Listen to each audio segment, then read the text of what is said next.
Assalamualaikum warahmatullahi wabarakatuh. Nama saya Muhammad Almaki Kursadi dengan NIM 2023-111011 dari jurusan Ilmu Hukum Universitas Muhammadiyah Malang. Baik, di sini saya dengan Bapak Syukur dari Wakil Ketua DPRD Bojonegoro. Di sini dengan tema peran partai politik dalam memastikan proses seleksi calon pemimpin atau kandidat politik dalam yang tidak terpengaruh dari KKN. Baik, Bapak Syukur, bagaimana dengan kabarnya? Alhamdulillah baik, Mas. Alhamdulillah baik. Baik, langsung saja ke inti pembahasan dari pertanyaan pertama, yaitu Bapak Syukur, bagaimana peran partai politik dapat memastikan bahwa proses seleksi calon pemimpin atau kandidat politik dilakukan secara adil dan tidak dipengaruhi oleh korupsi, kolusi, atau nepotisme, yaitu KKN. Baik, terima kasih. Jadi berdasarkan sistem demokrasi yang ada di negara kita, bahwa partai politik ini adalah filter pertama bagaimana para kandidat politisi yang akan dipilih oleh rakyat ini memang harus melalui jalur politik, atau dalam tanda kutip bahwa partai politiklah yang mempunyai kewajiban pertama melakukan filter terhadap kandidat-kandidat siapa saja yang memang nantinya ke depan menjadi bagian dari tokoh-tokoh yang memang layak untuk menjadi wakil rakyat. Nah, karena partai ini adalah filter pertama, berarti partai politik ini tentu harus mengedepankan profesional dalam hal ini, ya, karena kita pengen adalah para calon pemimpin, para politisi ini betul-betul menjadi politisi yang terbebas dari KKN. Nah, tentu sebagai embrio calon pemimpin yang punya tugas memfilter para tokoh ini juga dia harus memberikan semacam sebuah cermin gambaran dalam proses seleksi yang ada di wilayah masing-masing. Tentu ini harus dilakukan dengan adil dan fair. Bukan karena kedekatan, bukan karena faktor uangnya, tetapi bagaimana sosok kader, tokoh, atau calon anggota DPR ini betul-betul dipilih karena memang kapasitas, dipilih karena dasar kompetensi, dipilih karena dasar yang memang secara elektabilitas dan memang kemampuannya memang layak untuk menjadi bagian dari wakil rakyat. Ya, disinilah nanti peran penting partai politik ini betul-betul memilih sosok kader yang memang layak untuk kita jual, layak untuk kita tawarkan kepada publik, kepada masyarakat. Loh, calon inilah, politisi inilah yang memang politisi yang memang layak, pantas untuk berjuang bersama rakyat, menjadi bagian dari proses demokrasi yang ada di negara kita. Baik. Untuk pertanyaan selanjutnya, ya ini, apakah pemupukan calon kader untuk partai kedepannya jika dilakukan secara profesional bisa memberantas untuk KKN tersebut? Jadi profesionalisme ini menjadi kata kunci, karena apa?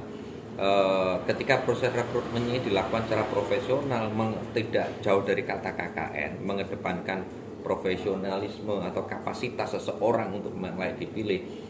Tentu dia dipilih bukan karena faktor uangnya, dia dipilih bukan karena faktor kedekatan dengan cara pemimpinnya, dia dipilih untuk menjadi kader terbaik itu bukan karena faktor duitnya atau karena faktor KKN, tetapi karena orang dalam juga. Nah, pola dan sistem yang seperti ini yang pada akhirnya akan membiasakan bahwa kapasitas kemampuan seseorang itu dipilih karena memang karena kompetensinya.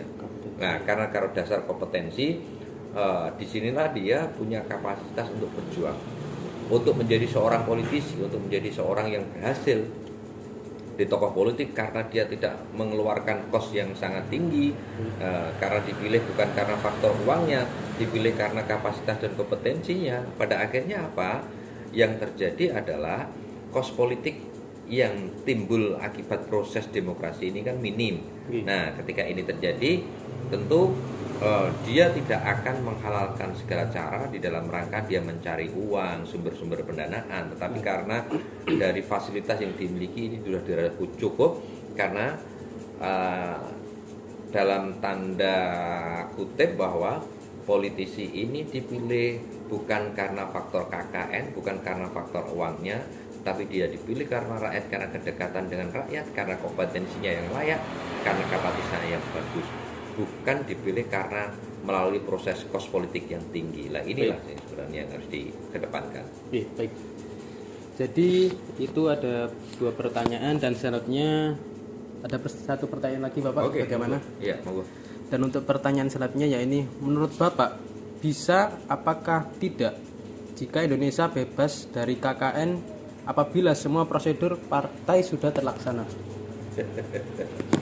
Memang susah. untuk jauh dari Indonesia bebas dari KKN ini memang bukan berarti tidak bisa, tapi ya memang cukup sulit dan cukup berat. Iya. Tetapi kalau ini kita lakukan, kita mulai dari masyarakat sendiri, perilaku politisi, keberadaan partai politik yang memang mengedepankan kapasitas dan kompetensi seseorang, bukan menempatkan calon karena faktor duitnya, saya kira bisa terjadi. Kemudian di sisi lain, perilaku masyarakat yang memang biasanya aku gelem milih karena entuk piro, aku milih sapa entuk opo. Nah, ini juga harus dihilangkan Nah, ini hanya bisa terjadi ketika di negara ini secara ekonomi kuat, kemampuan daya beli masyarakatnya bagus, ekonomi masyarakatnya bagus, ini bisa terjadi. Tapi ketika negara ini masih pada zona di mana angka kemiskinan yang sangat tinggi, pertumbuhan ekonomi masyarakat yang masih jauh dari harapan, ini pasti agak sulit terjadi.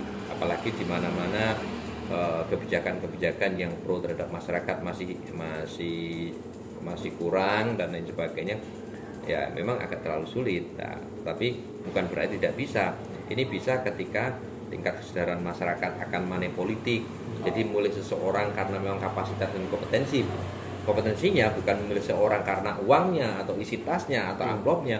Ini perilaku masyarakat juga harus dirubah. Proses rekrutmen partai politik ini juga dirubah, dan perilaku politisi para pemimpin kita juga harus dirubah. Ketika semuanya itu dilakukan secara baik, berubah semuanya, saya pikir itu bukan hal yang mustahil. Baik Pak, saya sedikit menyangga dari tanggapan Bapak tadi. Monggo. Tadi kan bahwa mungkin saja dari orang yang nyalek-nyalek itu bahasa kasarnya itu dengan memberikan serangan pajar kepada orang-orang untuk mencoblosnya. Dan itu untuk cara terbaiknya itu untuk mencari suara itu bagaimana menurut Bapak? Dari cara yang benar? Ya, cara yang benar. Kalau cara yang benar, melakukan mana politik itu kan tidak boleh. Ya. Nah, pada kondisi masyarakat seperti ini, mana politik itu menjadi suatu yang kewajiban. Wong pakai mana politik aja kadang masyarakat mereka juga masih kadang-kadang diterima uangnya tapi orangnya tidak dicoblos. Ini kan juga banyak terjadi. Tetapi oleh sebab itu memang posisi seperti ini, kenapa money politik ini sukar dihilangkan? Karena masyarakat masih butuh. Pertumbuhan ekonomi masyarakat kita masih sangat rendah, sehingga daripada kapasitas dan kompetensi para calon ini yang memang dianggap menurut kacamata mereka kurang pas, pilihan terakhirnya amplopnya ini yang dipilih. Nah, ini yang lebih menjanjikan kan seperti itu. Nah, saya pikir, kenapa mereka itu juga melakukan ini? Karena apa? Mohon maaf, karena perilaku masyarakat ini pada akhirnya kos politiknya tinggi lah. Karena kos politik untuk menjadi politisi tinggi, akhirnya kadang muncul perilaku politisi yang korup, politisi yang memang suka KKN dan lain sebagainya. Ini koyok putaran yang memang tidak pernah ada selesainya. Baik, itu saja dari wawancara saya dengan Bapak Syukur, Wakil Ketua DPRD Bojonegoro dari fraksi Demokrat. Baik, terima kasih Bapak atas waktunya. Wassalamualaikum warahmatullahi wabarakatuh. Waalaikumsalam.